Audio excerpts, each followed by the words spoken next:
to MMA Sip and Smoke, where we smoke fine cigars, drink fine beer, fine cigars, fine beer, and talk about MMA betting.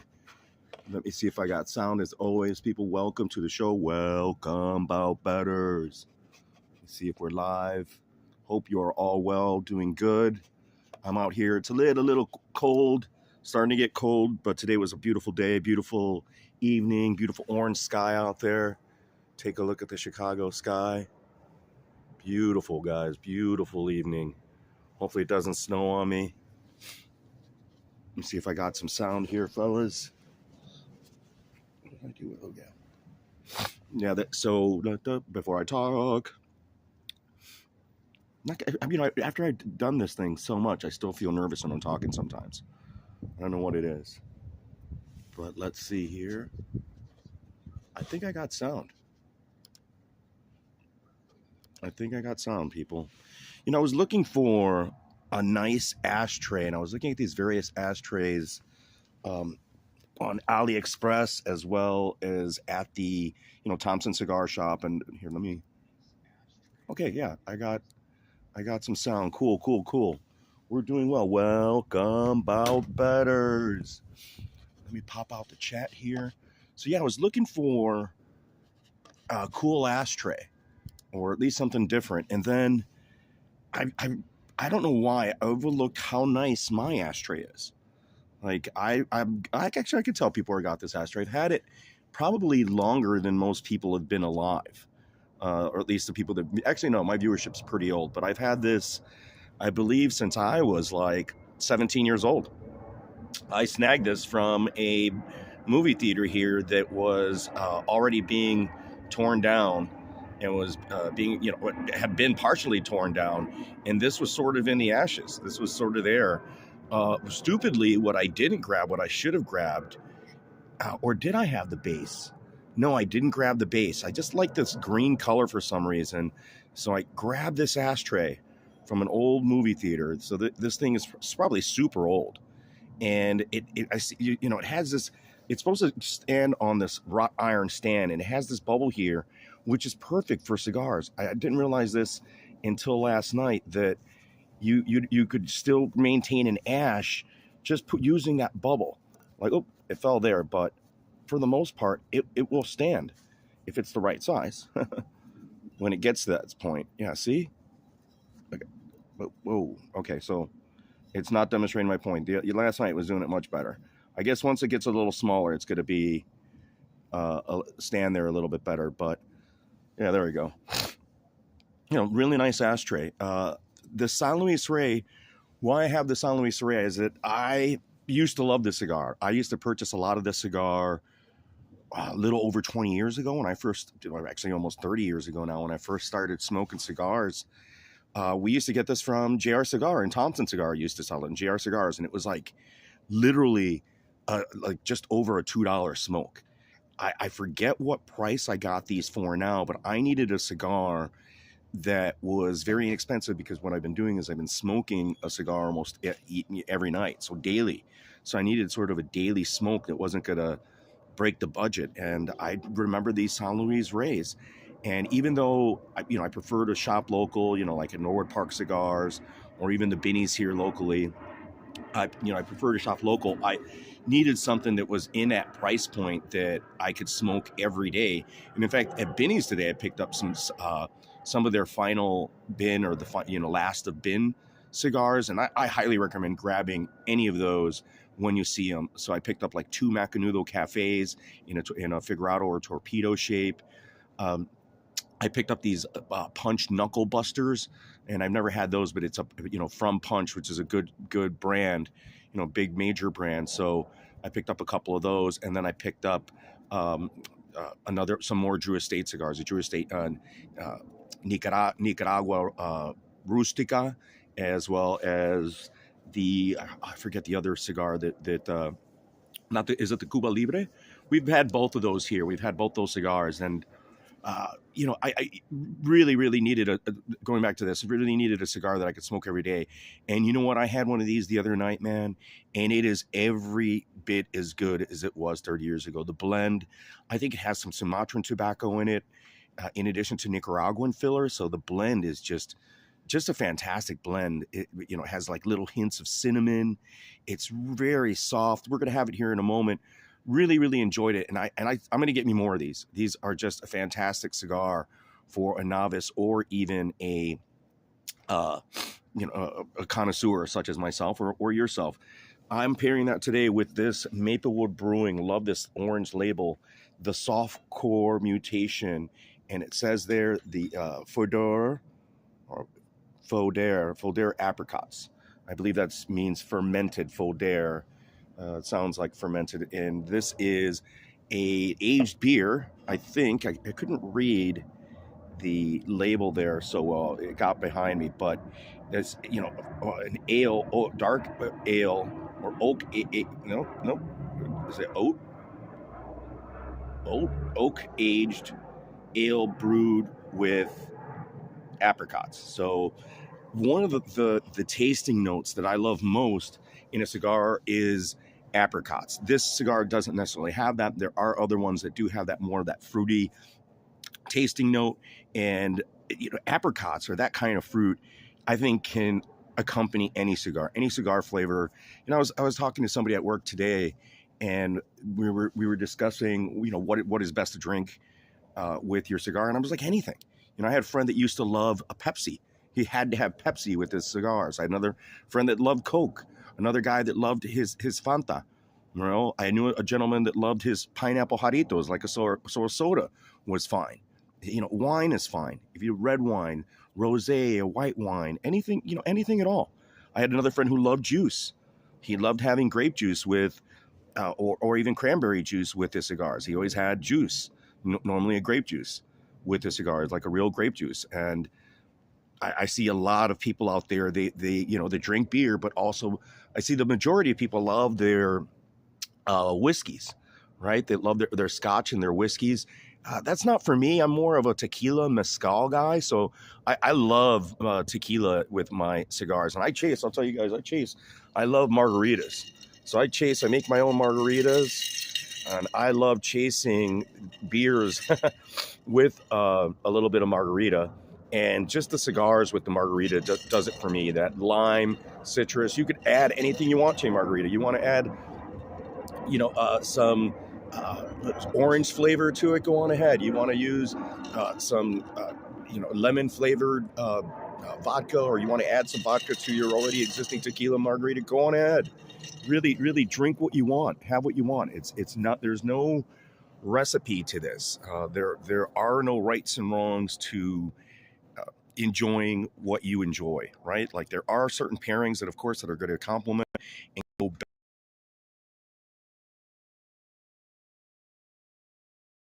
Like this beer, for example, are a no-brainer. Apricot is going to blend well with any cigar, whether it's a Habano blend.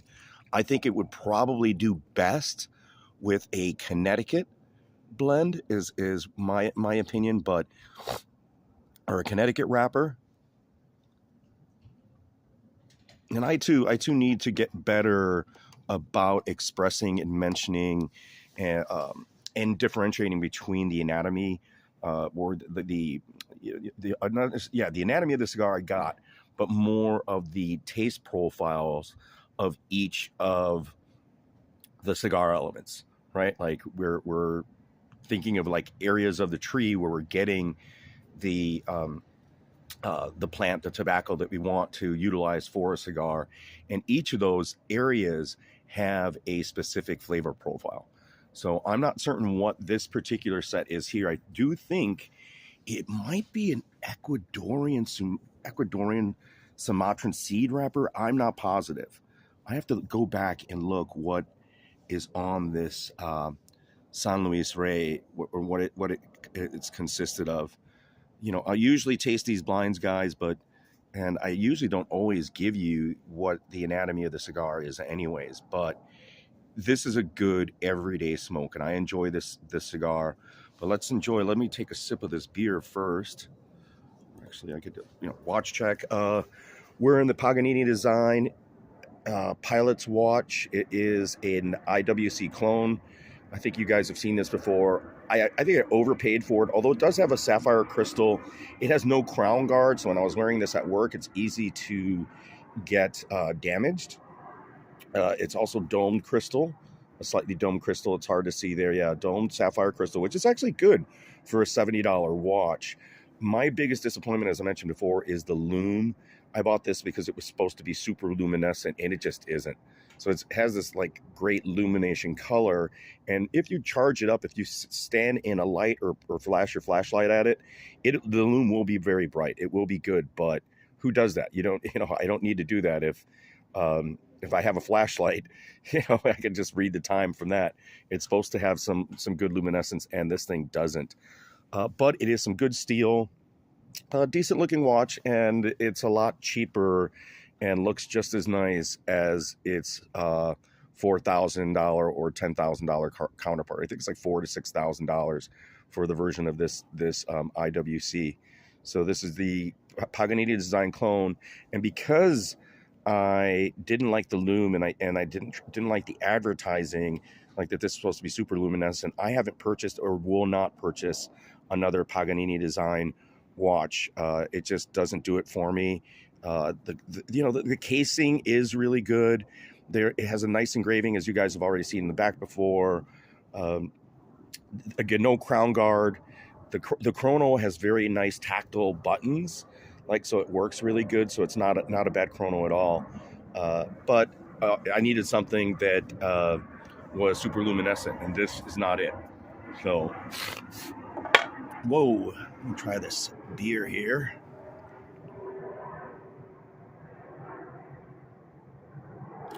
Oh my God, that is so good. It has like a lemon and apricot taste. It's very sour. If you like, and I normally don't like sour beers, but this and this and this are going to go well. It's a very apricot-y, super sour, very like lemon with apricots. And lemon, it works for me. And again, I'm not normally a sour person. I thought it was going to be a little bit more milky or creamy apricot. I thought it was going to be more of that juice type of beer, but it isn't. It's a sour. It has a nice effervescence to it, cleans the palate extremely well. It's not heavy candy. That's what I like. And as far as sours go, and I'm not a big fan of sours at all, this is an excellent beer. This is a Softcore Mutation from Maplewood Brewery here in Chicago. Nice orange. I like that logo. It looks sick. That M is hidden in there in this like really cool retro but yet futuristic monogram. Looks really cool. The Softcore Mutation, man. Excellent stuff. Yeah, so let me get this going here. Welcome, Balbetters. Softcore Mutation. Whoa, don't drop this shit.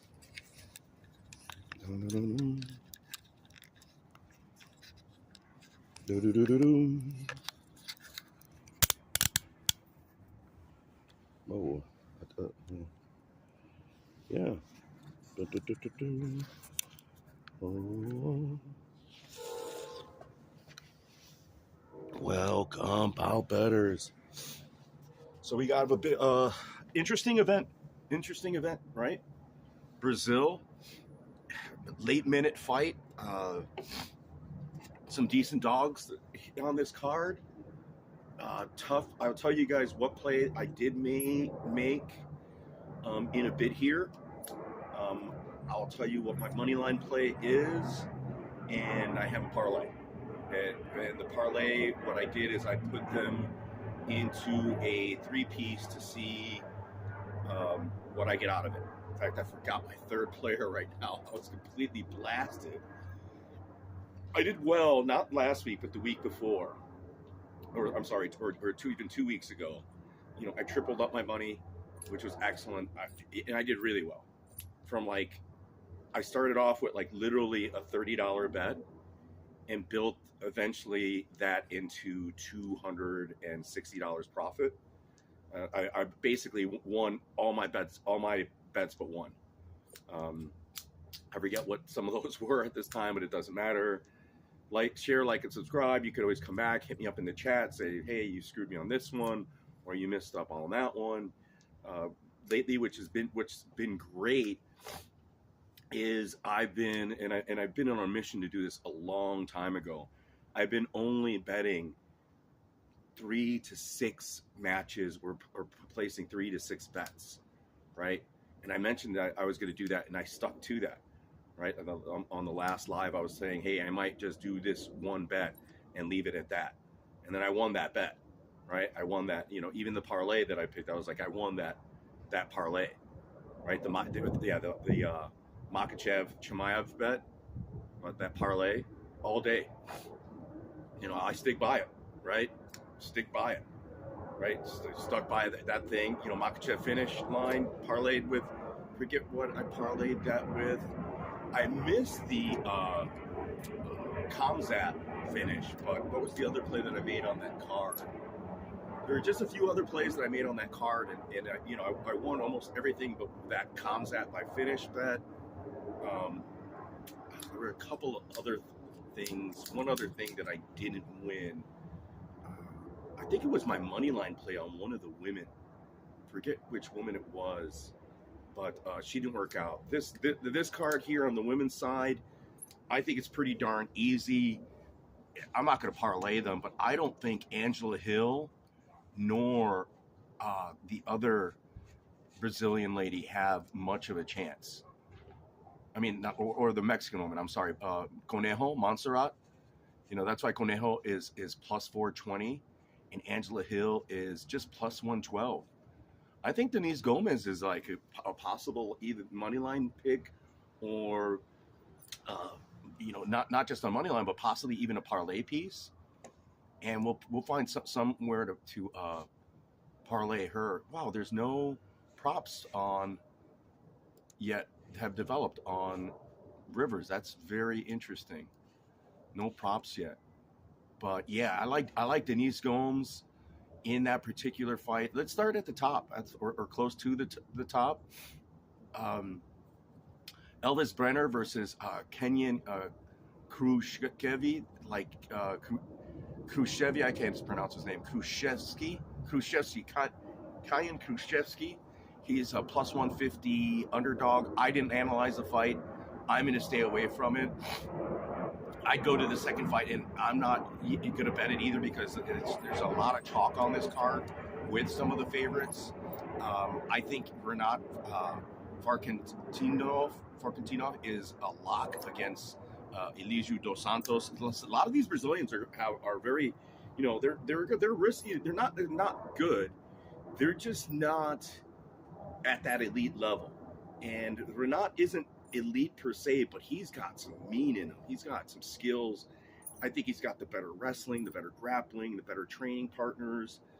He's more moving forward and surging forward, but to take him at that minus 375, even in a parlay piece, just too rich. I'd rather just take a risk on parlaying some of the other fighters that I did parlay, or taking up a new parlay utilizing Denise Gomes. And then we get to I think if you're looking for a dog, if you're looking for a good dog, I don't know how Caio Fernandez's wrestling is, but his leg kick, his dog, talk about dog. I think he's an LFA champ. LFA champion is no joke. When you get that LFA, we'll do the cut on this cigar, guys. You become an LFA champ. I just squeeze it all the way in there. They're going to do the pee-pee cut. You get that little cyclops eye. Right, and what I've been doing is I've been doing a cross cut with it. So I come across, do a second one, boom. Oh, that didn't come out as good as I like.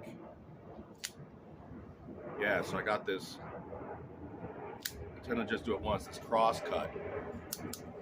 Do it more than once, all right. It's just a cap. It's a different, this thing is a no-brainer. You're not going to damage your cigar with this thing, with this cutter. With other cutters, you could damage your cigar, but with this particular cutter, you're not going to damage your cigar. It isn't going to happen. This thing won't allow you to damage the cigar. Look, I cut it 4 times, right? I hit it 4 times, finally got that cross T, and it didn't do anything to it. So, oh man, this beer here.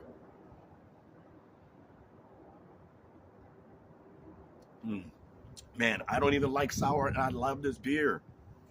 I don't know why. That lemon and apricot flavor.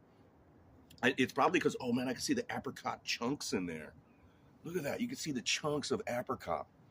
It's perfect for the season. Man, this would have been good for your Thanksgiving dinner. It's very fall type beer. Perfect for this time right now. Would go good with like a pie, right? Some like a creamy mousse pie. You know, it would go well with a dessert. Like this is a dessert beer. This is perfect.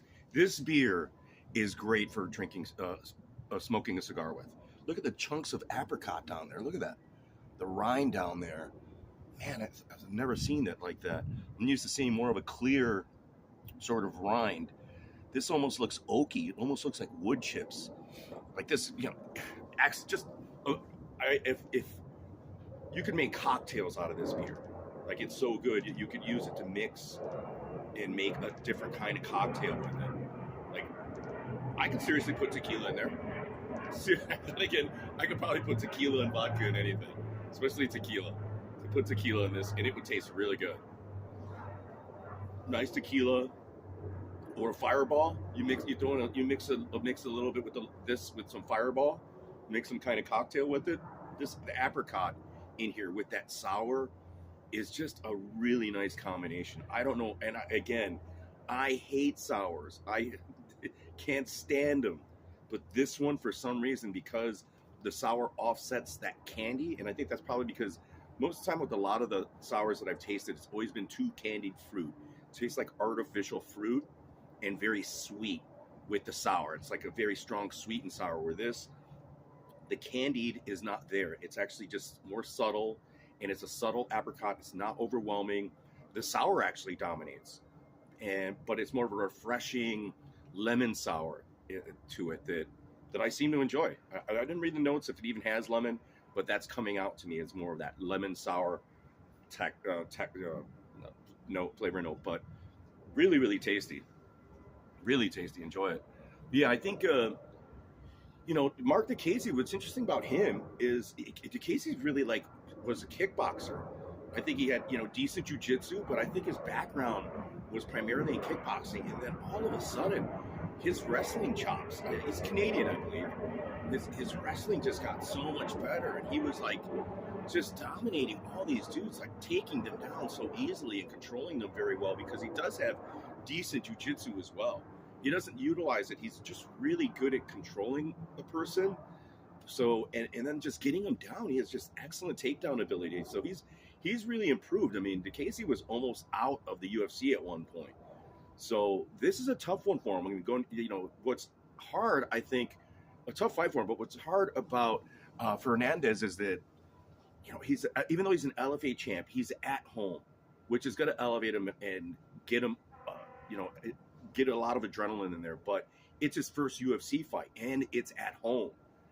I don't know how you control your emotions. He could rise to the situation. It could, when those situations, I would say it could help you or hurt you.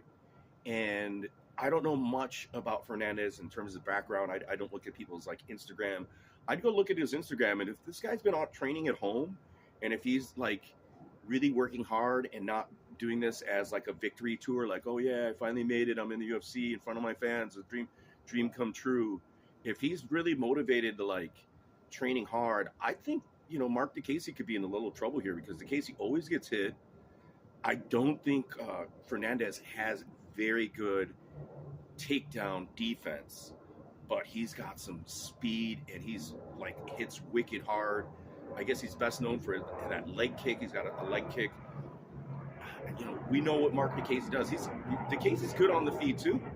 Not tremendous power, but really good speed, good hands, good defense, good movement. I think that Fernandez might be worth a dog shot here, just because other, people on this card, I still don't like Angela Hill. Even though she's at plus 112, even at plus 112, I'm not chasing her. I'm done. I love Angela Hill. Good commentator, nice personality, great energy, always comes to fight. She's never been finished, right? Never been knocked out. I think she has been submitted, but it's been a while. I think early in her career she was submitted. In fact, she was very vulnerable for submissions early in her career. So, not going to take that leap again. But at plus 138, Fernandez, is he worth a half unit? I need to get an outdoor lighter. What I've been doing with this thing lately, my Dunhill lighter, is I just been setting it down. I don't even hold it. I just been setting it down on the table here, or my TV tray. That's what I got here.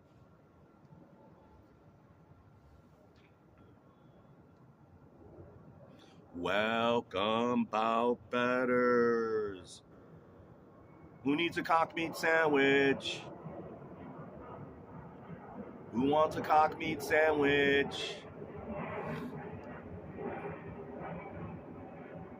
Welcome, bow betters. Yeah, so I just rotate it, sit it on there. Yeah, but when it gets a little colder, I already saw the lighter that I want. I want the Aroma de Cuba double butane lighter. I think they sell it at Thompson Cigar Company for like $50. It's in this nice turquoise color. There's a ashtray to match it that I probably will get for myself for Christmas. Or if one of my fans or a girlfriend over there wants to get me something. Whoa.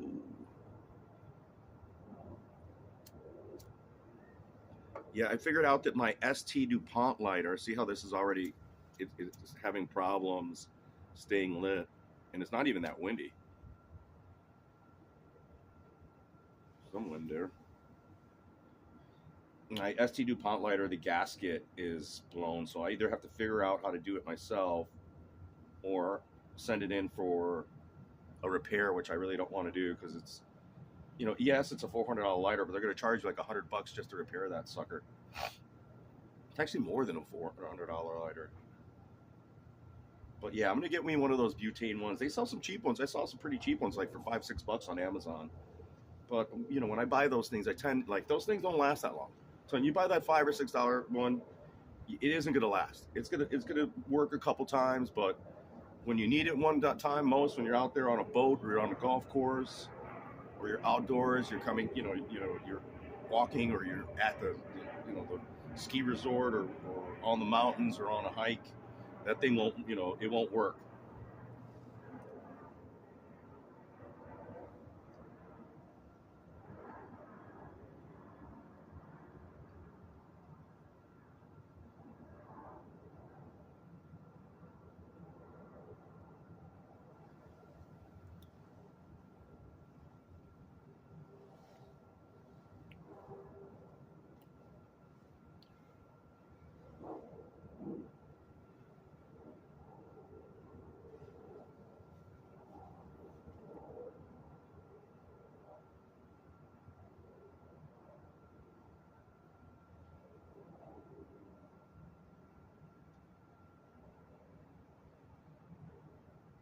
Mm. Love that nice cinnamon, that little buttery cinnamon to it. Very smooth. It's a light pepper to it that is just like, for me, it's fine, right? Is this a novice cigar? Probably not. It might be considered too peppery or too strong for some people. A lot of times, pepper is that strong note that will put off people. For me, I don't mind that little bit of spice or pepper, and it changes sometimes throughout the cigar. And I've mentioned that before. It'll start off a little pepperier, and then as we smoke the cigar, the pepper dissipates and then becomes almost non-existent.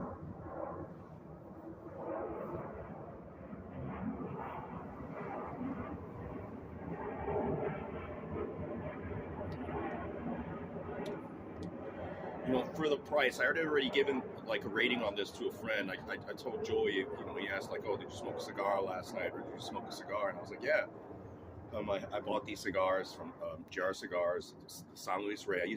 I literally used to buy these, pay like $2.30 or just like about $3 for these cigars. They're a little more now, but they're still very inexpensive in a package of 10.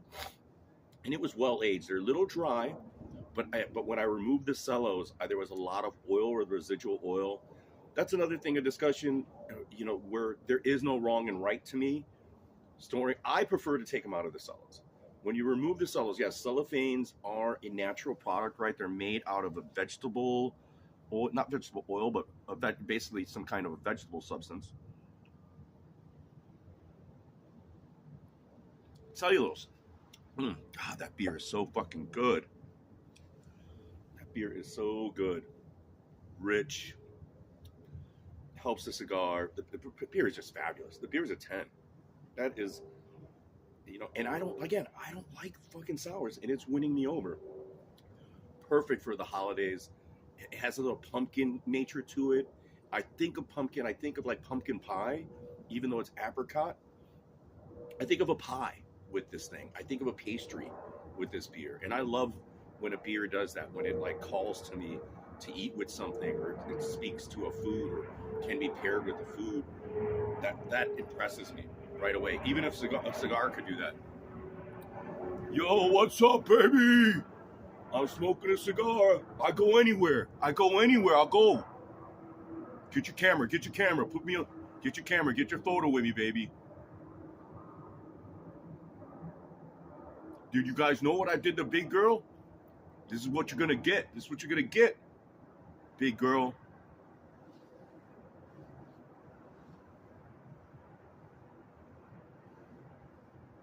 I go anywhere. I'll build you a fence.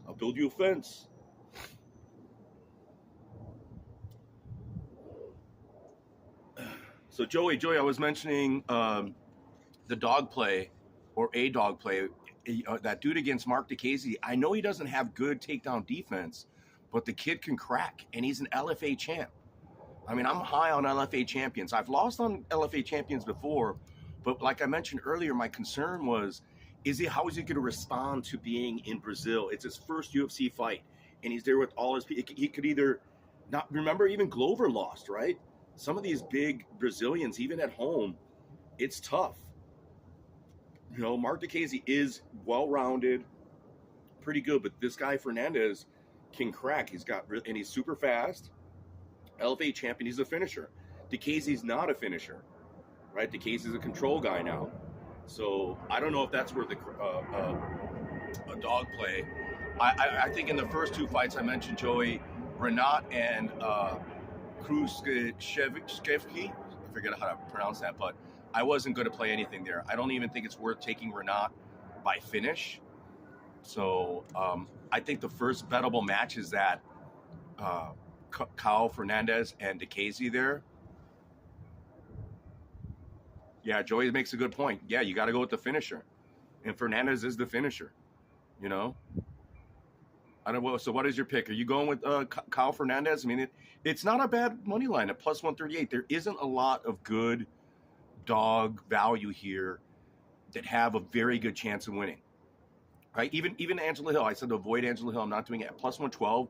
Not worth chasing against Denise Gomez at minus 137 is probably not just a good. I mentioned him, not just a good parlay pick, but a possible money line attack. I think in Brazil, she's younger, she's quicker, she's got the finishing. She's like Jessica Andrade. She's one of those women that can crack. That like Angela Hill can't take her down, and Angela Hill's gonna straight kickbox with her. And I think that's even though Angela Hill's never been knocked out, that's a big mistake for Angela Hill with this girl Denise Gomes. Did Angela Hill ever fight Jessica Andrade? Let me look here.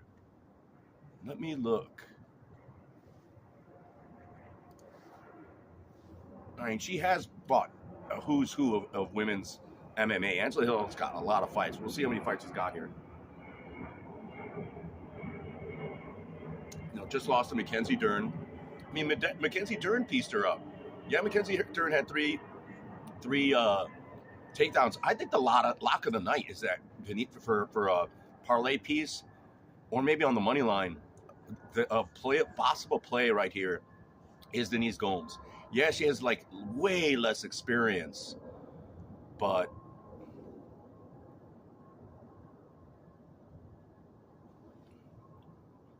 this girl Denise Gomes, she's a bad girl, man. She's got like straight up manpower.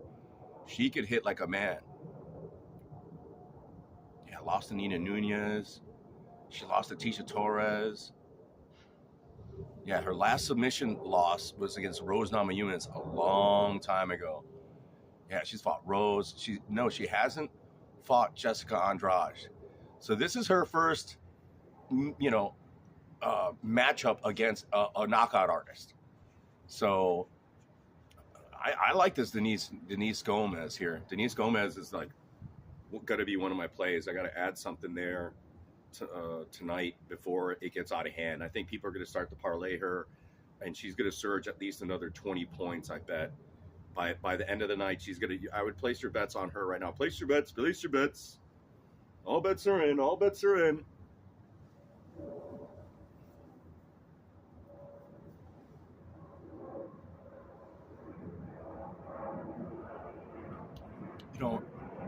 And again, I'm not making a lot of bets here, so if I'm placing a few bets, I'm liking the first bet I'm going to place is a moneyline bet on Denise Gomez, and I'm going to find somebody, to parlay her with. Unfortunately, we won't see that person for a while because you're not going to parlay Gabriel Bonfim at minus 625 against Nicholas Dalby. I mean, shit, it almost becomes like you throw a lottery ticket at Dalby at those fucking prices at plus 450. And Ishmael Bonfim is minus 500 against Vince Pichel. A lot of pressure on those two kids, but both those guys are badasses. I'm taking what I probably would do, and I've already done it. And he's got the hardest out of the Brazilians that is a big favorite. I think Kai Barajo has the toughest matchup against Abusupian Magomedov. Both these guys sort of use a lot of energy. Both get caught a bit. Magomedov, if he decides to wrestle, Kai Barajo's jiu-jitsu is pretty slick. He has more than just a back take. I'd like to see a little bit more of his jiu-jitsu. I think he's just really there. I think this victory here for either of the guys, especially Kai Bravo, puts him in the easily in the top 10, but in line for a title shot.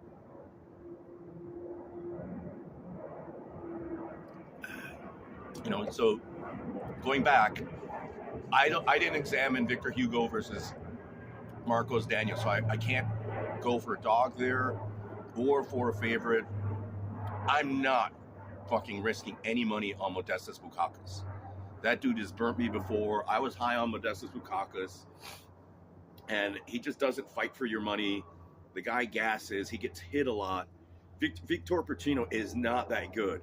If he's another one of the Brazilian favorites, I mean, Bukakas is a possible dog play. If not for me, but he's one of the underdogs that has a good chance of winning because he does have great striking skills, and he's physically big guy, great reach, great extension, but he just doesn't keep a good pace, right? And he gets hit. Victor Petrino, not the best here at all, right? Good speed, good, can meet the reach, but here, Modestas has got some great leg reach, leg extension, like great kicks. If he can keep Vitor at range, this could possibly go the distance. I'm not betting any of the distance props except for possibly. We'll see if I could parlay maybe the older Bonfim brother, but he's against Nicholas Dalby at minus 625. Do they have what's the Bonfim finish line here? Gabriel Bonfim. It's going to be like minus 200. Bonfim submission plus 118. The decision plus 340. Yeah, they expect Bonfim to finish this guy. So Bonfim to win by finish minus 230. Wow. Wow.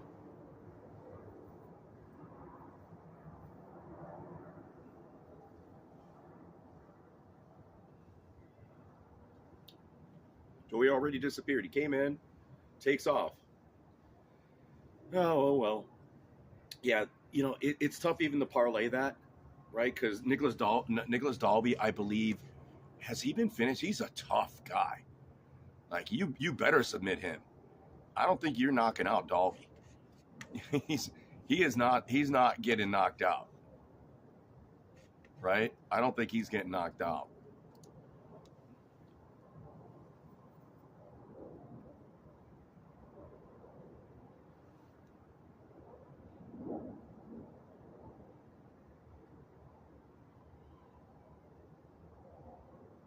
Mm.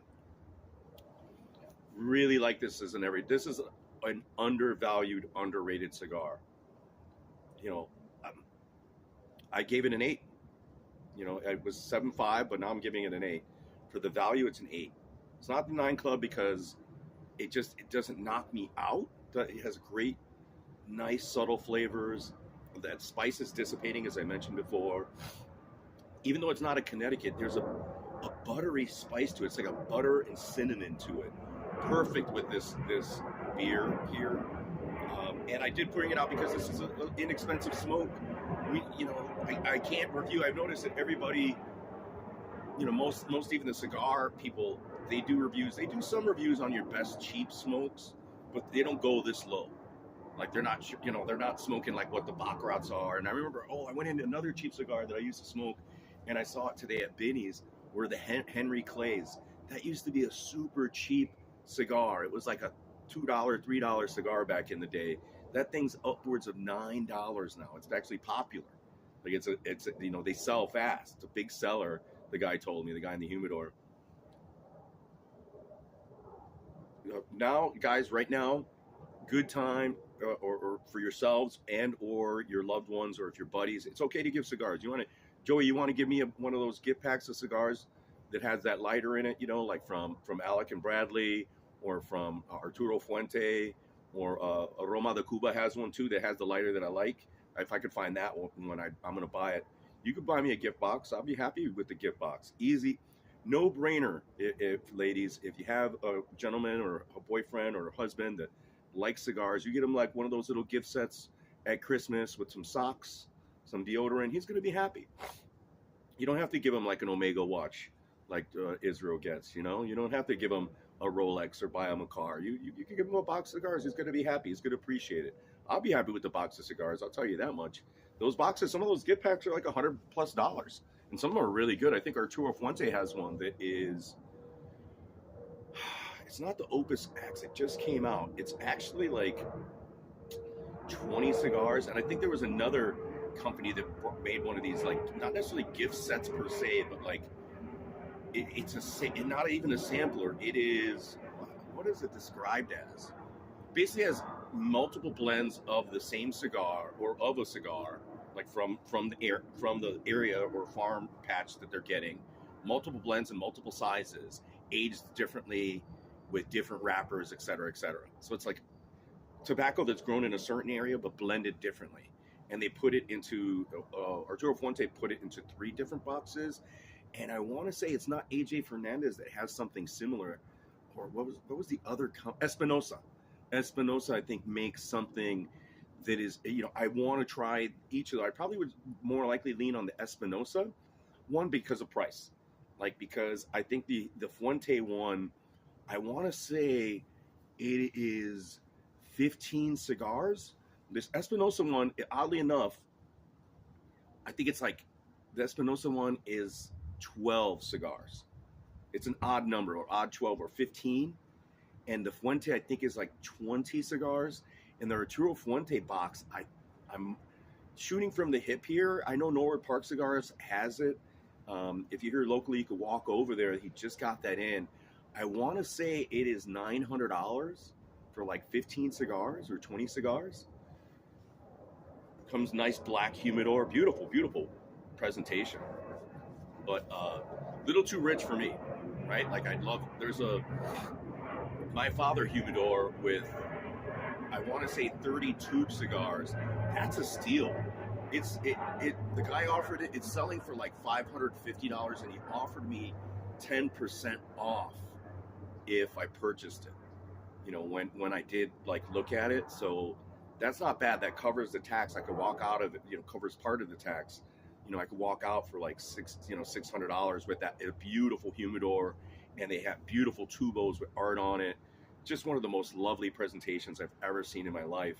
And I believe it was the my father's cigar company that AJ Fernandez that is putting that out. But Benny's will have their gift boxes for their cigars probably by the end this next week. They already have the gift sets for the alcohol, the booze. They were putting that all out today. So if you want those gift sets, I think for the booze are a pretty good price too. They normally lower the price of the whiskeys or whatever you get. If you get the gin or brandy or whatever it is that you spirit you like to get, those gift boxes are a good deal just to get them. You get some free glasses or a shaker, mixer or something like that. Not a bad deal. And it's the same for the cigars. I think the cigars, you get a good assortment of a certain company, and they give you like a cutter and a lighter or a lighter.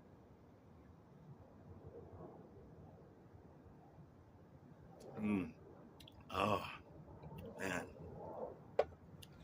That cleans the palate so well, this beer, this Mutation. It really is a mutation. It's something different. So yeah, Bonfim I don't think is, not to go the distance there. What was not to go the distance? What is? They don't have the Gomez by TKO, even though she hasn't knocked. Angela Hill has never been knocked out. She's got a chin. I've seen her face messed up before. In fact, this girl messed up her face, and she's not even a striker. The Brazilian American gal, jiu-jitsu ace, Mackenzie Dern, pieced her up. So I think Gomez is a lock. And unfortunately, we cannot parlay Gomez with either of the Bonfim brothers. But then we get to my other parlay piece. In fact, did we pass? Yeah, no, we haven't got past my other parlay piece that I've used already in a Trixie is Kai Barajo at minus 286. Again, he has the toughest fight out of all of these Brazilians that are favorites. He has the most skilled fighter, but Barajo is a finisher. We've seen him gas and not finish before, but he's got a lot of drive. He's got excellent MMA, octagon awareness and fight preparedness. He's a nerd. He's a fight nerd. He wears those glasses and he plays up that nerd. The guy is a professor of death. I like the guy. I think if he stays focused, he's coaching, but if he stays focused, he's been training hard. He's somebody that can rise the occasion, that he's got experience now. He's not going to have that adrenaline dump. That's why I fear this guy, Kyle Fernandez, having that adrenaline dump. I think if he comes out flat against Mark DeCasey, he's gonna get worked. DeCasey's gonna put him down, keep him down, wear him down, and win that fight easily. But DeCasey's gotta stand with first get there, right? So I'm really liking, if you go with Kai Baralo and Denise Gomes, you get the plus 134. That's not bad at all, right? That's not bad at all.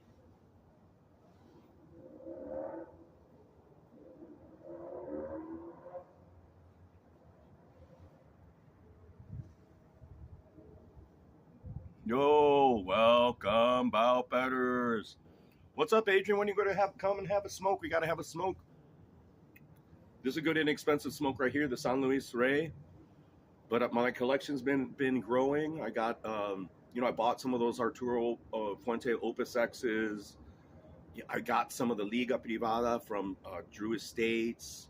I have, of course, the AJ Fernandez sampler that had really, really good cigars, the New World variety pack that we showed you last week. So I got 2 variety packs of them. Adrian saying he wants to head out to Medellin soon. Yeah, Colombia doesn't have surf. This is an AJ Fernandez, this is San Luis Rey, but AJ Fernandez, those New World cigars, every last one of them are great. I had the Cameroon on the last show. Excellent cigar. Anything from AJ Fernandez is excellent. Same with Espinosa. I need to get more versed in some of the smaller houses and these newer blends and newer cigars that are coming out, but it's hard when there's already such a good staple. There's already such a good stock of some of the premium cigars. Like I even had, like I also bought like some Macanudos today, some Macanudo cafes, which I haven't reviewed on this show. I haven't smoked any Macanudos with here on Sip and Smoke. I haven't even gotten to some of the cigars that I bought, you know, that are not your typical, like this San Luis Rey is not. It is, well, it's been around forever, but there's so many good cigars out there. This is like, I think this is the best time for cigars in cigar history. I don't know. I haven't lived that long. I get it. But I was part of the big cigar boom in the 90s, and they were excellent cigars, and that was a resurgence of all the traditional blends, the Monte Cristos. That's when La Gloria Cubana first came out. That's when the Arturo Fuente first came out, was in the 90s. And I was there for their appearance. And now you have these other boutique, these small cigar makers, you know, like, you know, the Tampa Cigar Company. They have a few others that I've just recently learned, people that are getting in the game, right? They're taking that risk. A lot of them, like a restaurant, they're going to fail. Like that happened even in the 90s. There'd be all these new blends, and a lot of people didn't succeed. Everybody and their mother had a cigar. Even Arnold Schwarzenegger had a cigar. We did the Guy Fieri Knuckle Buster here. That cigar it's from Espinosa, right? I think it's from Espinosa. It's been hitting off pretty good. That thing sells well, and it was a decent cigar, but most of these cigars won't have any lasting power, right? So, yeah, there's just such, there's just like a tattoo in Chicago. You shouldn't get a shitty tattoo in Chicago. There's so many good artists out here right now in the cigar world. There's such good farmers and good technique, good land. Yes, I know it varies year to year, and it's a very tough business. The cigar, even growing a cigar consistently is tough. That's why, like, I haven't had a Davidoff on here, or I smoked a lower end Padron, which is actually an underrated cigar for the $6 Padron Corona, for what it is and where it comes from. Fucking excellent buy, right? Like normally most Padrones I was looking at them today, they're all in like that $20-something, $30 price range, right? So I haven't smoked a Davidoff on here, and if anybody knows cigars, along with Arturo Fuente, I don't think anybody has any better quality control as well as cigar methodology cigar making methodology than Davidoff. They have to be the finest made cigars in the world. Their attention to detail is ridiculous. Like there's nothing wasted. They're scientific and have the people. And, people go from Davidoff to go and make their great cigars, right? You work at Davidoff for 20 years, 30 years, you go and then you make a cigar, and your cigar is going to be great. They really are the nexus of a lot of great cigar companies and cigar making. And if they buy your tobacco, you're doing something right? So if they make a blend for somebody, or if they buy like the Cameroon that they would buy, or if they get an Ecuadorian wrapper, or if they buy something, it is the finest of the finest. Their quality control is absurd. I'd go on YouTube, look at Davidoff cigars. Highly recommend watching the video how they make cigars. It teaches you a lot about cigars, but you learn to appreciate how volatile cigar making is, how difficult it is, and the exceptional quality that like Davidoff puts into the cigars. And it translates into the taste.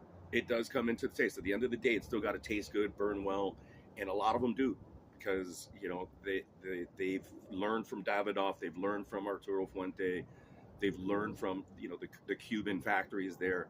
The quality control and expertise are the main things, and the key, of course, growing the product well, but what they do with the product is key.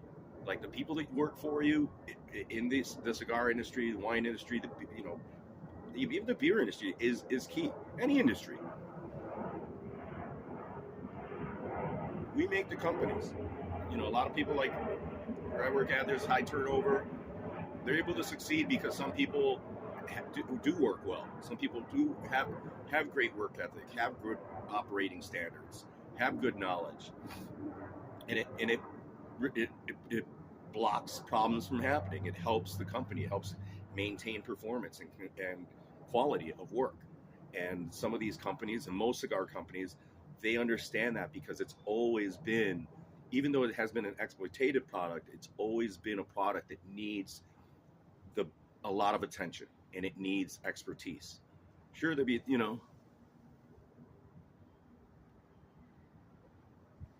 Davidoff, as far as quality, is the best quality. Oh, see, like I was mentioning, how the ashtray, like this, a great cigar ashtray, how it just sits nicely, perfect. Now, see, I don't need to go and buy a $30 fancy cigar ashtray. I already have one. Let me go and get my beer, another beer. Yeah, Davidoff are just great cigars.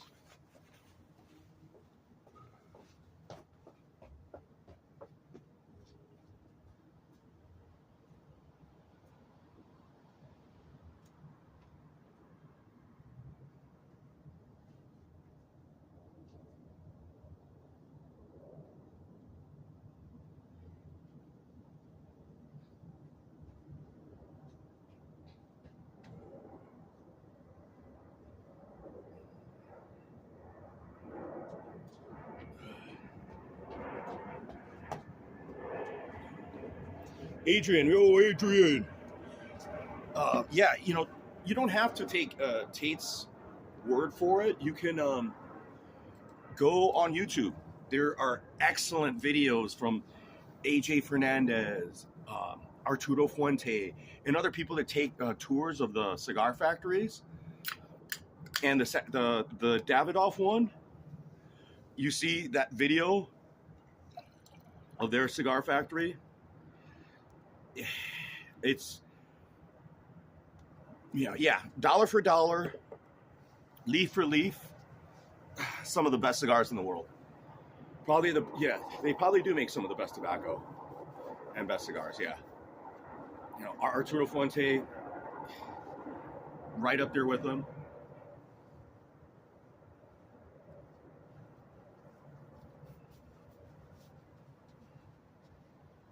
Padron, but yeah, for the most part, I think Davidoff. I have a few Davidoffs. I have a couple Davidoffs. I have a couple of their Coronas. They were most famous for their Lancero, a very thin, almost the Panatella, or Lancero. It's like a 40 ring gauge by 13-inch cigar. Also, their Winston Churchill is another staple of theirs. Very famous cigar. In fact, I think Winston Churchill smoked the Panatella, and then they finally gave Winston Churchill look at that ash over there. They finally gave Winston Churchill, or put him on a cigar.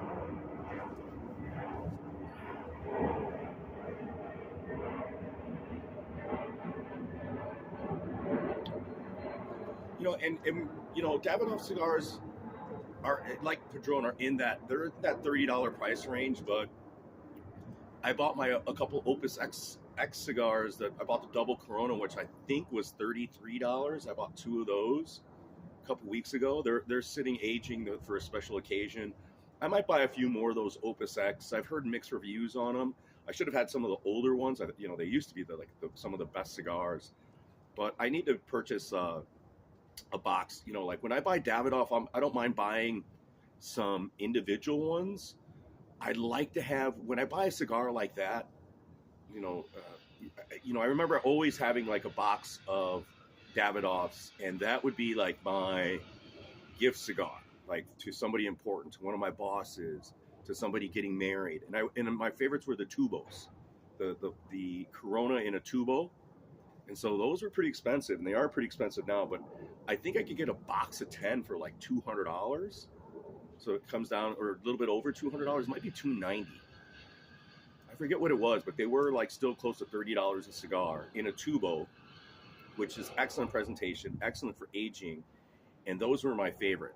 That Connecticut shade tubo, is just an excellent cigar, and I'd always get like a box of 10 of them, just throw them in a humidor or your Tupperware.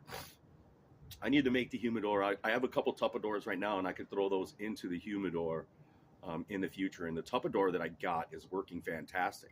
I'm just using forgot the name of the Tupperware, but it's perfect. I bought these cedar trays, but I didn't need to use the cedar trays. What I've been doing is, with those $2 boxes that you could buy at Benny's that hold like 10 cigars or 20 cigars, I've been throwing the cigars in that box with some cedar. I put a little lining of cedar underneath it because those boxes are not cedar lined. I've been putting those boxes in there and then throwing the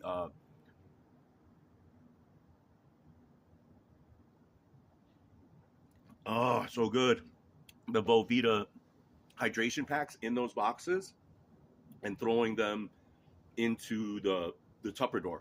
And I could fit 3 of those, or almost 4. No, I think it's 3 of those almost like travel humidors or those boxes into the Tupperware and just leave it at that. And that's like my humidor, right? And I got various cigars in there.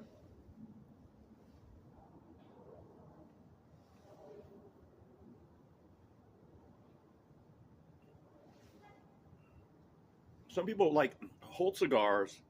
I forget his name, from Holt Cigars, which I think are out of Philadelphia. He believes that storing them in cellos is the way to go. Long-term storage in cellophane, and then when you're ready to smoke them, to take them out of the cellos like a couple days before. I've taken my cigars out of the cello already, and the key to like what helps with taking it out of the cello is that it breathes even faster. So that ammonia and that another fermentation process sort of takes part, like the curing again.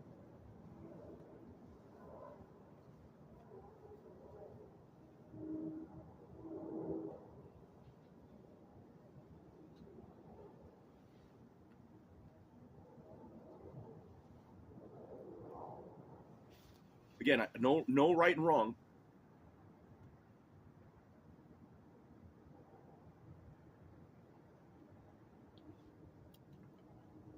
But I do prefer to take them out of the cellos even when I put them in the Tupperware. I bought these cedar trays for the Tupperwares as well, and somebody was telling me that it's unnecessary for them, that you could just put the cigars right into the Tupperware or Tupperware. I like the cedar trays. Maybe it adds some aroma to it. It might help it a little bit. I don't know. It hasn't been long enough. I put these San Luis Reyes as well as the Alec Bradleys that I bought, these 10 packs in there.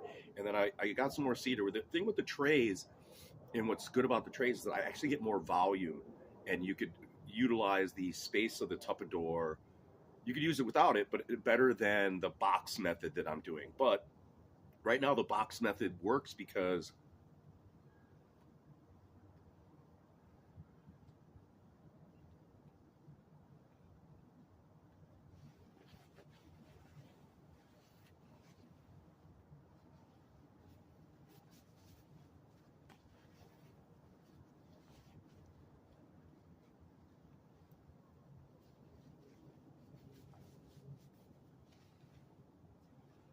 something's up with the burning of the cigar. It isn't burning properly right now. I think I need that. It's not burning the wrapper. It's burning. See that? It's caving. The wrapper's not burning. It's burning the filler or the in part of it. And that's spicier. That's good because I could taste lots of oil to it on that inner part. The Sumatran wrapper is what gives it that more cinnamony, buttery character. It's almost a cinnamon butter.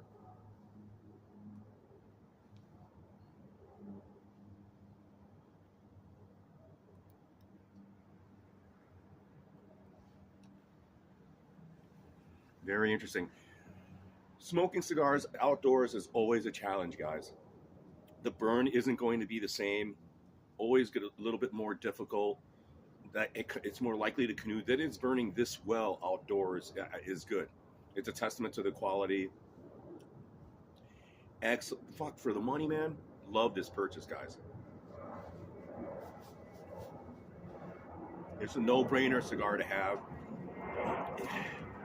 Excellent to age. I remember aging these and selling these for big money. You could take the band off.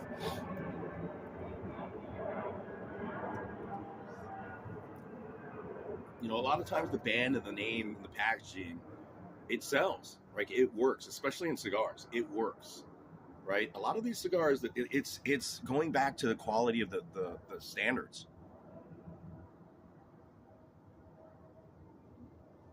A lot of this tobacco is coming from the same place. It's how it was treated. and when it's produced, when they decide to produce it. If a new cigar maker comes along and they ask for some tobacco from AJ Fernandez is going to sell it to them. They're like, oh, I need production in 6 months.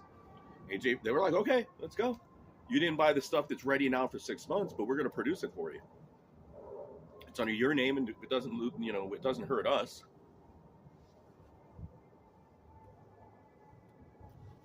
Yeah, interesting. It's out. That's why I need to get one of those torches. I used to be against those torches.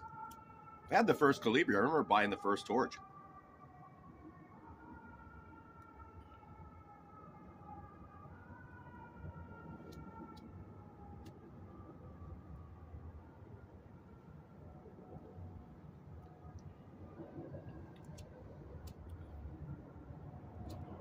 Yeah, without the binder and the filler is not as buttery.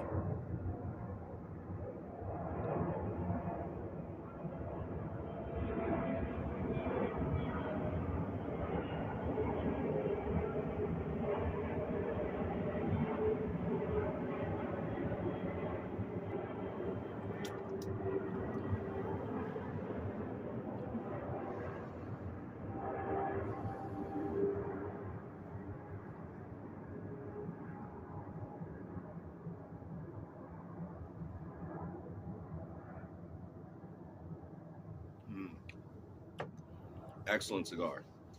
For the money, 8 all day. For the price, it's a no-brainer. A little, again, not for the novice.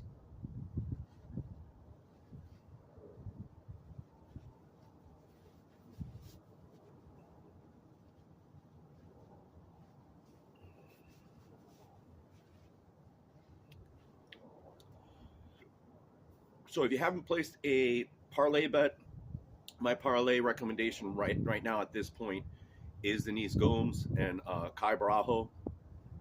And then you'll get to I Will Stay Away for Rodrigo Nascimento and Dante Mays. Dante Mays is horrible. Can he win this fight? Absolutely. They're heavyweights, right? This is a heavyweight bout. Both guys are not very good at all.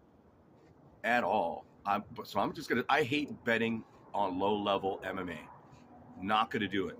You're not going to see me bet on low-level MMA. Been there, done that. Glad I don't do it anymore. But then it comes to the bet that I've already placed, and it's the Armin Petrosian and Adolfo Vieira. These guys on Fight Picks, they go on and talk an hour about this fight. It really is grappler versus striker, but Rodolfo Vieira does have some pop to him too. He's got some strength. He's a strong guy, but no gas.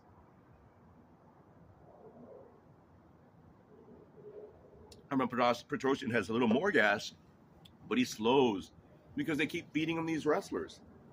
He's constantly, having to have takedown defense, and but if he fights the takedowns, I put a moneyline bet on Armin Petrosian. I also threw him in a Trixie with Kai Barajo. I forget who the third person was. I have to look on my phone. But I have Armin Petrosian, Kai Barajo, and shit. Even right now, if you threw them in a parlay, throw him with Denise Gomes, Kai Barajo, and Armin Petrosian in a parlay, you get the 337 in a round robins, $100 Trixie or a $25 Trixie for $100.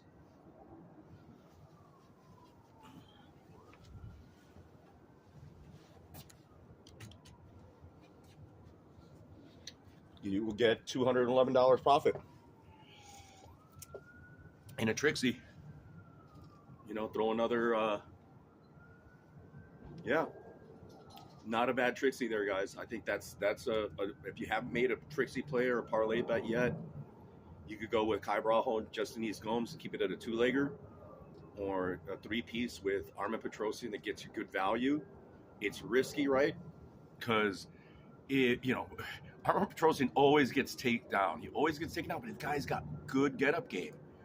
And like Armin, I don't think he's been submitted, Armin. Let's see. Let me see if Armin's been submitted. Even when he was on the M1, he was an M1 champ, I believe. The guy went to Dagestan to train wrestling because he knew wrestling was his like weak point.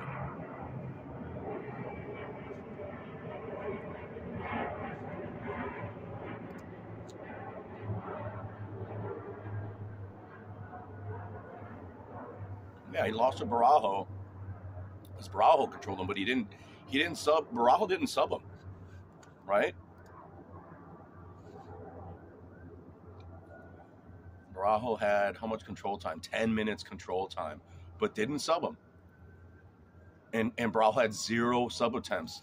Yeah, guys, I think Petrosian's going to run away with this one. I think that Barajo has better control than Rodolfo, but Rodolfo has that better, like multiple types of submissions abilities. He's better with his leg attacks. He's better like grabbing arm.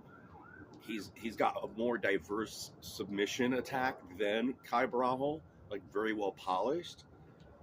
But I still think that if, his wrestling, Rodolfo Vieira's wrestling is not that good, and Armin's got great kicks. He's long, very big, long arms. Like, what are the stats on this particular bout here?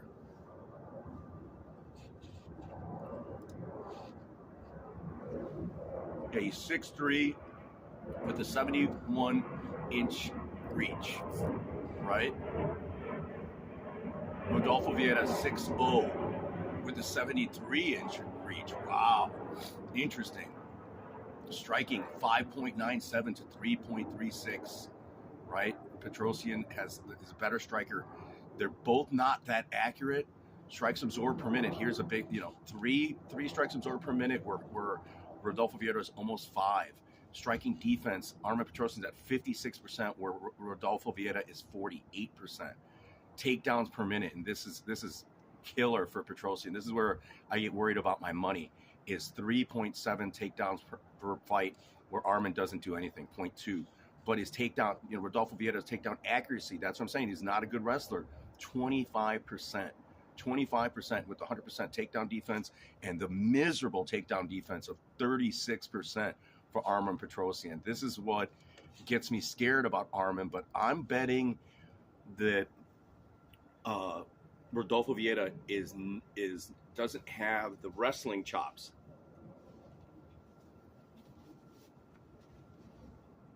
to get this to the ground and to keep Armin there.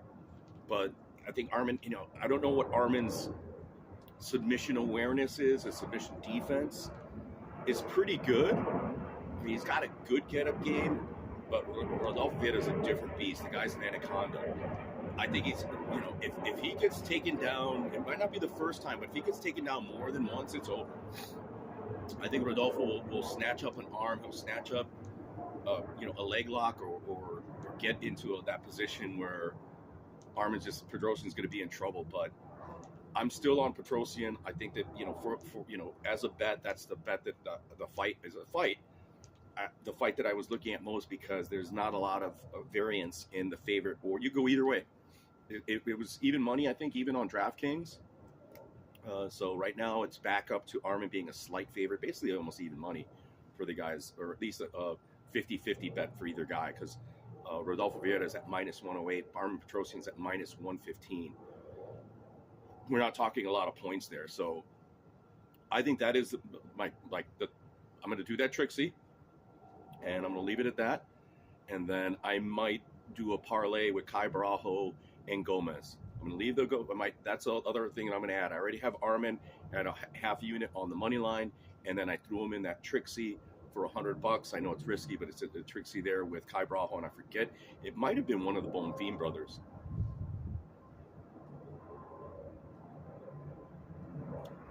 For the main event, guys,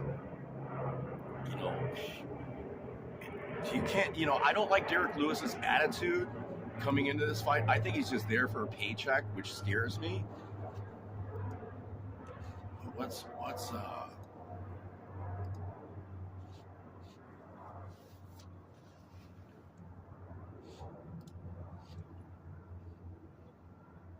plus 475 Lewis by TKO? it's worth the chase.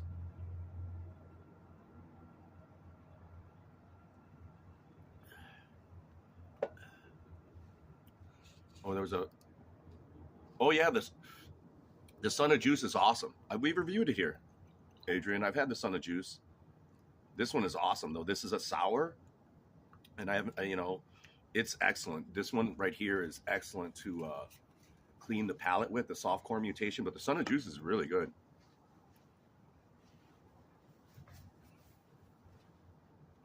I don't think we haven't had bad beers here at all. We rarely have bad beers. Like right now in Chicago, we're making fantastic beer. Maplewood's one of those companies that is making good stuff. So you can't go wrong with Maplewood at all. Son of Juice is excellent. There was another Hot Butcher that I was going to grab today, but I try to mix it up a little bit for you guys. I need to branch out, like just with the beers, like with the cigars. I need to branch out a little bit more. I seem to be getting stuck. I look at like the reviews I've done. I do a lot of Alec and Bradley's. I do a lot of True Estates. I've had a lot of those, right? Like, and that's because a lot of La Aurora. And that's because I love those cigars, and those cigars are an excellent price. I do a lot of AJ Fernandez, right? A lot of the cigars that I've reviewed are from AJ Fernandez, and that's because they make good shit, right? Like, Hot Butcher, Illuminated, they make great stuff. So I mean, I'm not going to buy the bad stuff. I already know what it is. Solemn Oath Brewing, good stuff. Maplewood, right? They always have new blends coming out, new beers that are coming out. I got to try them, right? I do need to diversify a little bit, just like even in my cigars, get some more of these other boutique, these smaller makers. But like I said, there's so many cigars that I haven't had from the big boys, from the big brands, that I think we've got a good diversity in what if you look at my history, you get a good sampling of cigars and beer, without a doubt. Even with MMA, I think you get a diversity of plays that I do. A lot of these guys, they throw too much at you, right? Oh, the under here, I'm taking the time prop here, I'm taking the method prop here, boom, boom, boom, boom, boom. Just give me your three more probable, money line plays, and I'm happy with that. Or your play. Like my dog play is Derek Lewis TKO. Right? You get it, you could take him on the money line, but that TKO, and if they let you do same game parlay, if they let you do in parlay, you take them TKO and money line. If they give you something better than that plus 475, right? Take that.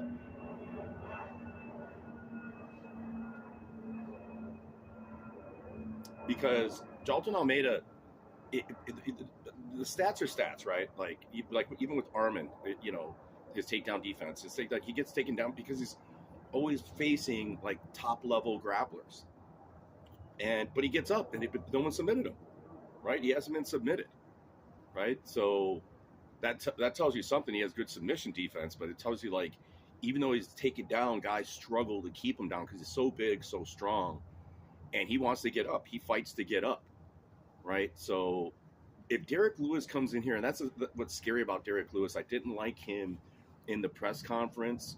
It seems like he's there just for the paycheck, and that scares me. He's dangerous, but I could see him just folding like a chair. I really can, and I could see him just allowing Jolton to, once he's taken down, just not even trying to get up. Jolton, submitting him, or even the TKO. Jolton by TKO is plus 180. The submission is minus 122. It's not horrible, because that's the most likely outcome. So minus 122 for that submission price. I wouldn't hate you if you took that. It's not a bad, for a prop, I usually like getting that plus money, but, like last bet, I had Makachev finish at plus money, plus 110, plus 100. When do you see Makachev at that plus money? And that being said, when do you see Derek Lewis at TKO at plus 475? His TKO line is always the same as his money line. So and people hate that I say that, it's a good value bet. Oh, you're betting value here. That's what we want. What do you want? You know, you guys, everybody wants locks, and yeah, you're gonna make profit.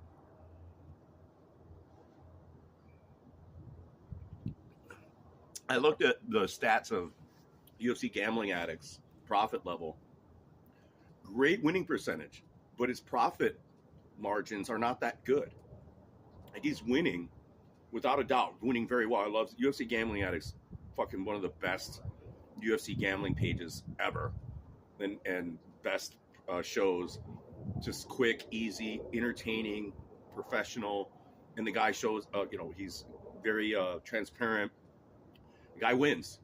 The guy picks winners, but his profit bets, you know, he doesn't have any of those like bets that he won at, like, he doesn't have Derek Lewis TKO bet at plus 475 winning, right? He doesn't have those big profit margin wins, right?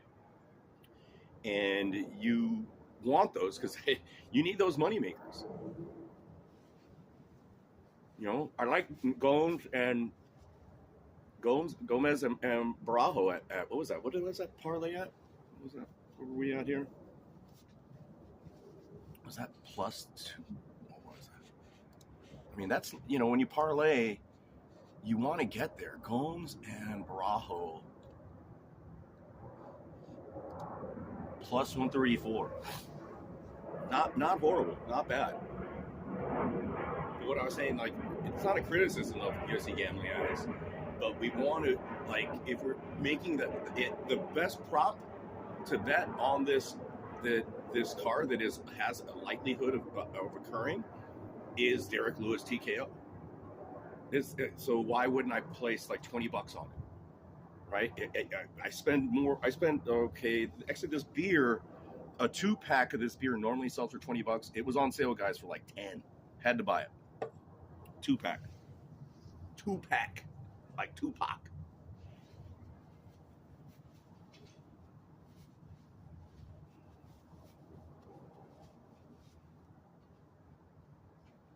Yeah, so, you know, people don't want to bet value. I get it. You guys want certainties. You want highly likelihoods.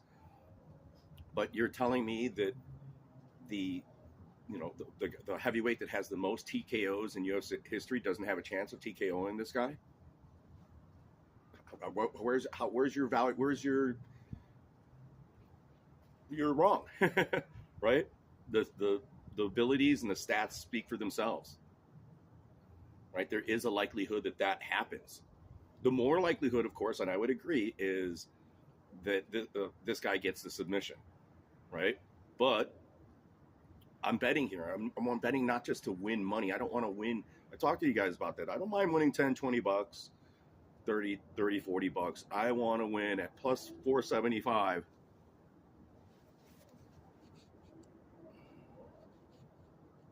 Mm-hmm.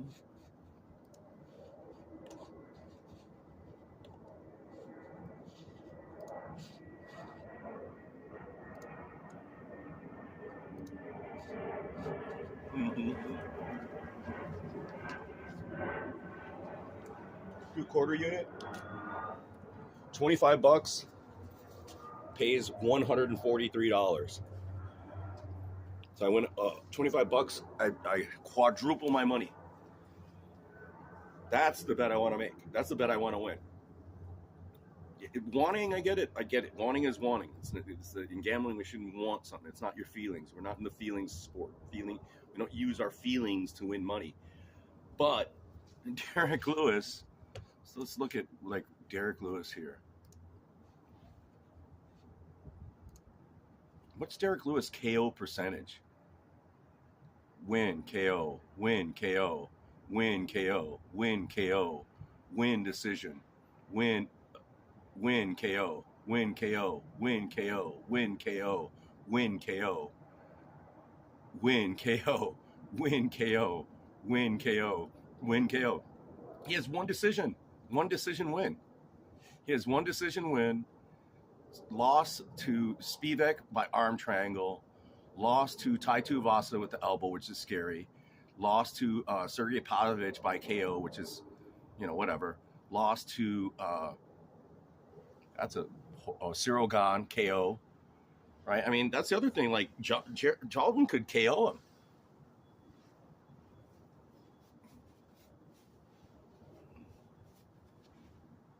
I think on the other side, Jalton Almeida KO as opposed to submission could be at plus 180. Ugh. Could be, but it could be the other sneaky little moneymaker for you.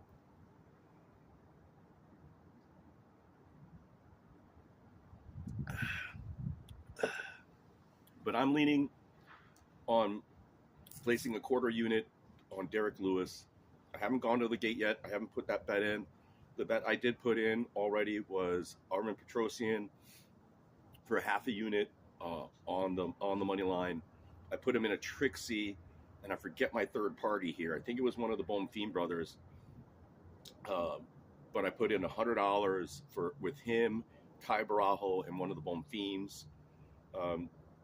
I believe it was the younger Bonfim brother who has a tough fight against him, who's not as good as the older guy, but I think both those guys are going to win. Like if you bet you parlay the Bonfims. This mouse doesn't work with this glove. My hand's getting cold. It's pretty cold out here.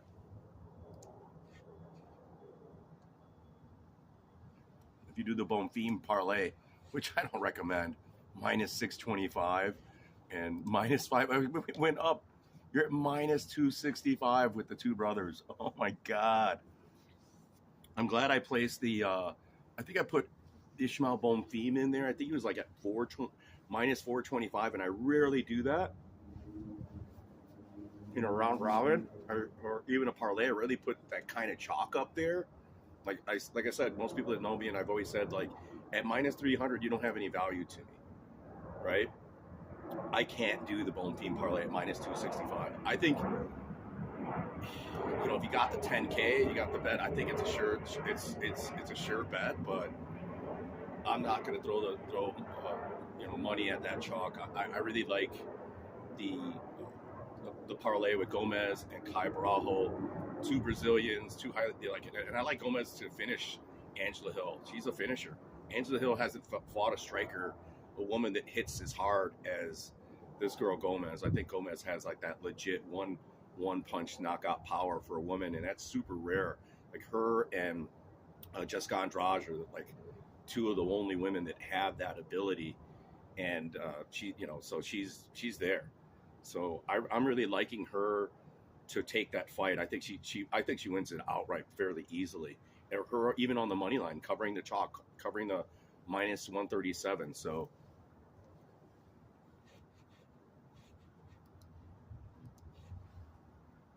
that's it, guys. Those are the plays. I'm not going to do anything else. I think, like I mentioned, a likely dog play, is Fernandez at plus 138, and I think you take him on the money line and his TKO line, like, because the guy has got that kick and he's got power and he's fast. So that play right there is as a dog play. No, not Modestus Bukalkas. Then Henry Bonfim, there's not money to be made there. Even him by finish, it's always tough to finish. How about that Bonfim by decision?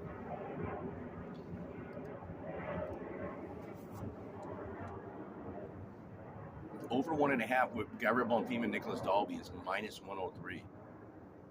Yes, to go the distance is plus 200. And Bonfim by decision plus 340. That might be a little sneaky method prop there, guys. This guy's super tough. Nicholas Dalby is one tough motherfucker. Tough to finish. But Gabriel Bonfim, fuck, man. I like him that if he grabs you, even standing, he's got a great body lock. Like he'll do it standing. He'll get you. If he gets your back, it's done. It's a wrap. And I think he could get to Nicholas Dalby's back, right? So Bonfim submission, because that's his winning method. He could strike too, plus 118.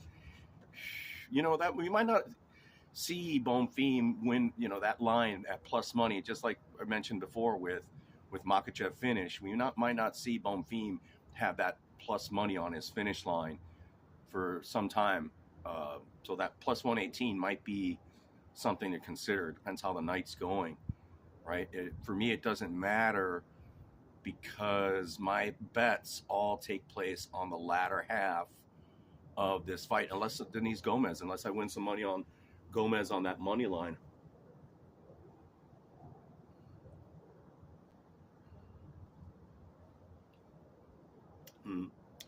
Still smoking really well, very subtle, nice spice to it.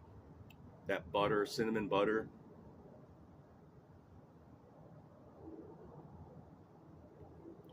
It's like I believe it's a Sumatran wrapper, Ecuadorian Sumatran, with a Nicaraguan filler. I'm not positive on the San Luis Rey. Very spicy on the nose, but not necessarily on the palate. Very nice, very nice. Excellent purchase. Doesn't break the bank, and you need these, especially you're smoking outside. You're smoking every day. I'm happy to. I'm smoking every day. I'm fucking going through my smokes, right? It's good that I bought these because I'm not smoking my $10, my $15, my $20, and even my $30 smokes. You know, even if I get drunk, I'm not grabbing the fucking goddamn Opus X. I'm not grabbing, you know, my vintage Macanudos or my Partagas or my Cubans or any of my vintage cigars or even my father's and, you know, the New Worlds, I'm grabbing these, right? So there are inexpensive smokes that give you that quality, that have value, right? We always look for that in life. Like, we all want value. I don't see why people get offended, even in gambling, like, oh, you're a value bidder. It's so stupid to do. It's like, well, I'm here to make not just profit and win. Great, you win. But you win at the end of the night. If you win all your bets and all you made was $100, great. You won a fucking $100. I could lose 5 bets and win 1 bet and make $400, right? Like, that's what I do. All I care about at the end of the night, not just winning. I want the bag, right? Not just win. When I break even, I hate it. You know, you bet $400 and you break even. Everybody's like, oh, even is great. I was like, I risked $400 though. You lost. You didn't lose, but you lost.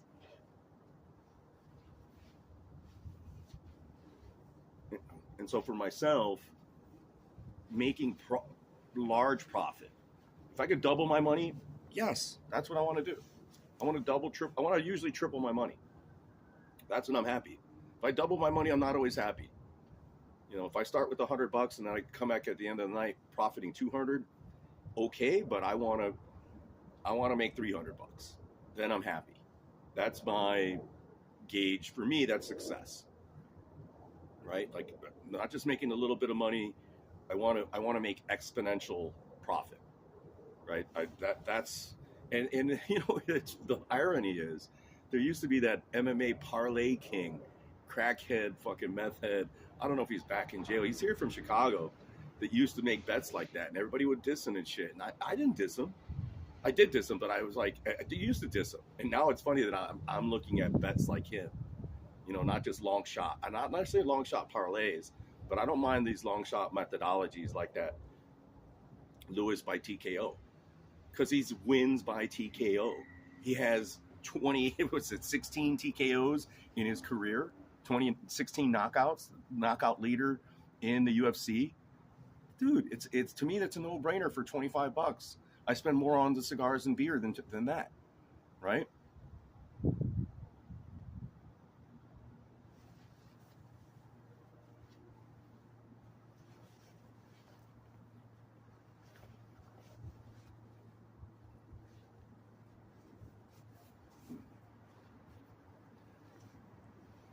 Problem for me is it's Petrosian.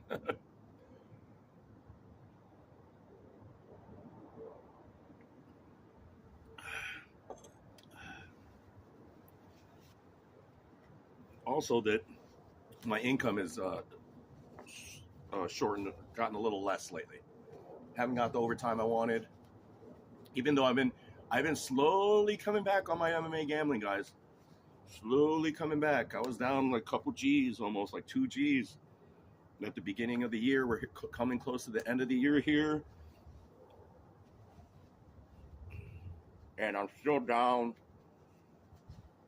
like $600 maybe. 600. I want to say like 675, but from 2000 we're down, slowly climbing back. You know, we'll see how we do we have very few events left. I'm considering going possibly to that Austin event if I get the days off, and we'll see how my cash flow is. Maybe I can win some bets here and pay for that. That's what I need to do. I need to pay for that trip. That Austin, UFC Austin, I think that's the card. That card is fire. That card is a bomb. Come on. It should be a pay-per-view. Right? There's not a title fight on it, but it should be a pay-per-view. They haven't done it. They haven't done that in a while, right? They haven't done, let's see here.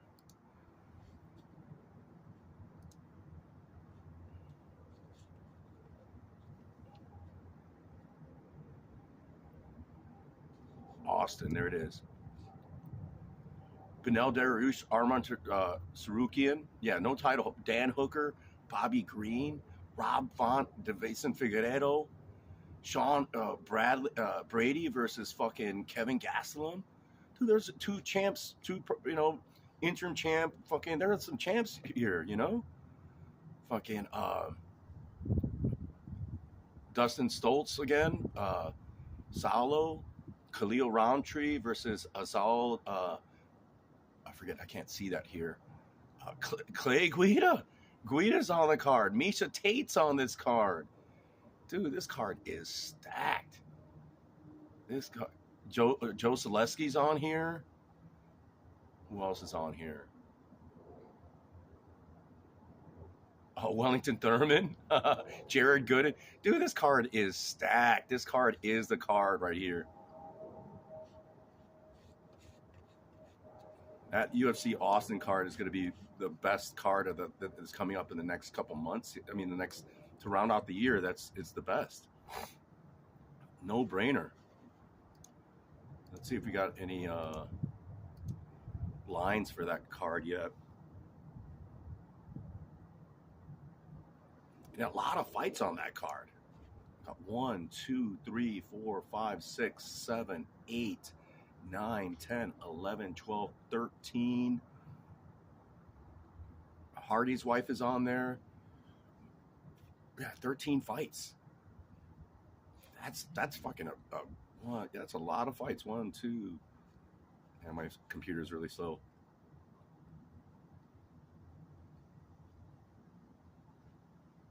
$15 fights. 15 fights. Yeah, we got to go to that card. Joey, we got to go there, man. We got to get to this Austin card. And Austin's a great town.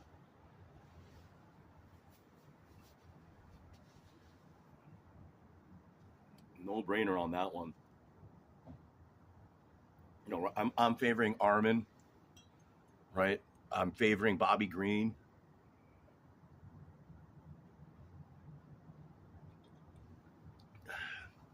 Look at the sediment that is left from those beers. And that was just 2 of them. Look at that. Crazy. Insane. Look at that. Look at that. That's in a beer. Should I drink that stuff? You think I should drink the rind? Why not? Oh, so good. 10. That Maplewood Mutant. Oh, so good. The only sour beer you'll ever hear me recommend. The best sour beer I've ever had. Right there. Because I don't like the sours. Cleaned the palate. Went with cigars well. Will go with food well. It goes with the dessert. Excellent. Excellent dessert beer. Not candied. Great effervescence. Like very nice on the tongue. I love how it cleans the palate so much though. That's what I like most about it, is that it enhanced the cigar and it let you taste the cigar as well. Like cleaning the palate, you got the notes of the cigar so much better with this beer than if you had, where it didn't add to the cigar, which I thought it would, because that initially I got apricots. No brainer. Apricots are what I like. That's a flavor note that I look for in cigars. And I think like if you get an apricot, like that fruity apricot sort of wrapper, you know, which you find in a lot of Ecuadorian cigars. That's a great note to have. And I'm like, oh, it's a no-brainer because I can have it with anything. You know, the apricots complement that note, and the beer could complement anything. So it was a no-brainer as far as beers go because I was like, it's going to be good with whatever I smoke. I didn't determine what I smoked then. That's another good thing I'm doing. That's the other great thing about buying some everyday smokes like the San Luis Rey is I went to Binny's today, and I'm sorry I didn't go to Norwood Park Cigars because there's Norwood Park Cigar has, I have a list of fucking cigars that are little boutique-y, not as known cigars. You're not going to find those at Binny's. You're going to only find the big box, the big house cigars, the big factories. You're going to only find those there. Norwood Park Cigars has like a, double the selection, if not triple the selection of Binny's. Maybe quadruple the selection of Binny's. That, yeah, probably 4 times the selection. Like they have everything there. Like they're up down. Probably, I think they have more than up down even. Like Norwood Park Cigars, in my opinion, as far as in Chicago, is a must to go to purchase your cigars because their prices are as competitive as Binny's. Right, they're at the same price point, but the selection, like there's a Don Carlos cigar that I want to get. There's just the Liga Privada, but there's another at least 15 to 20 cigars that I want to buy that they're not at Binny's. I have to go to Norwood Park Cigars, and so I'm going to work on some of those. That's why I also need to win some of these bets. The cigar habits, you know, I'm up to like, I think my collection is close to like 200 cigars at this point. And those are all different. A lot of them are just different cigars. Some of them are in the 10 group like these are, but I have just a lot of diversity in the smokes that I got, and I'm just going to sit on them. Those Tupperdoors, even though like people say, oh, they're not great for long-term aging, I think they're going to be fine.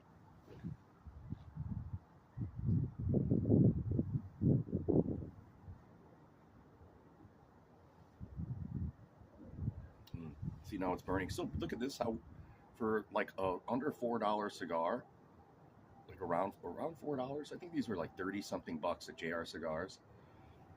It's burning well outdoors. Very, very, very good value. Very good price, good flavors.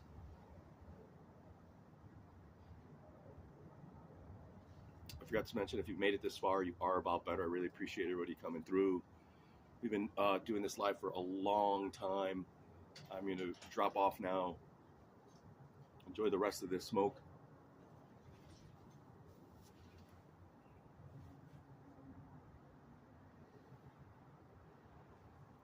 Get into the warm. Hate doing that by biting your gloves, but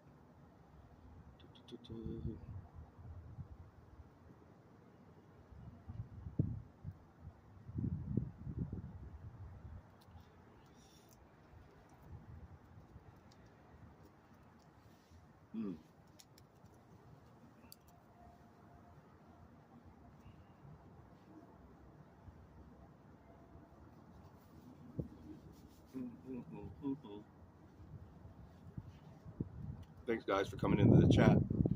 Appreciate anybody that watches or listens to stuff. Good luck on your bets this week. Let me know in the comment section what your play might be. Share, like, subscribe.